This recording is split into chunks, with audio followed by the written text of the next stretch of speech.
তুমি একটা সংসারে সারাদিন যা কিছুই করো না কেন, তবুও দিন শেষে তোমাকে একটা কথা শুনতেই হবে যে তুমি বাড়িতে সারাদিন কী করো। তো বন্ধুরা, আশা করি তোমরা সবাই ভালো আছো, আমিও ভালো আছি। চলে এলাম তোমাদের কাছে নতুন আরেকটি ভিডিও নিয়ে। দেখো, এখানে আমি সবজি কাটতে বসে পড়েছি, কারণ সকাল থেকে এত কাজের চাপ, রান্না করতে একটু দেরি হয়ে গেছে। তাই তাড়াতাড়ি করে সবজিটা কুটে নিচ্ছে রান্না করব বলে। মেয়েরা বাড়িতে সারাদিন থাকে, তাদের রান্না করা, বাসন মাজা, কাপড় কাচা, আবার ছোট বাচ্চা সামলানো, তাকে টাইমে স্নান করানো, খাওয়ানো, এত কাজের চাপ থাকে। অনেক সময় অনেক কাজ হয়তো রয়ে যায়, মনে থাকে না, কিন্তু সেইটা নিয়েও বাড়িতে অনেক কথা শুনতে হয়। এটা প্রায় সব বাড়িতেই হয়ে থাকে। যখন কোনো কিছু চাইতে যাবে স্বামীর কাছে, তখন তো সে কথা শোনাবেই যে এটা সবসময় এটা এনে দাও, সেটা এনে দাও, কিন্তু আমার একটা কাজের দিকে নেই।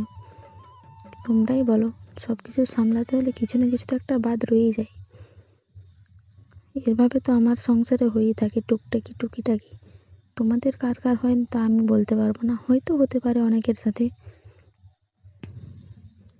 বিয়ের আগের জীবন, বিয়ের পরের জীবন অনেক আলাদা।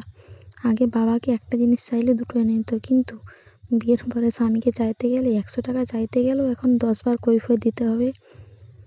কোনো কিছু চাইলে তো এখন 500 বার বললে একবার এনে দেবে। সত্যি জীবনটা বড়ই অদ্ভুত।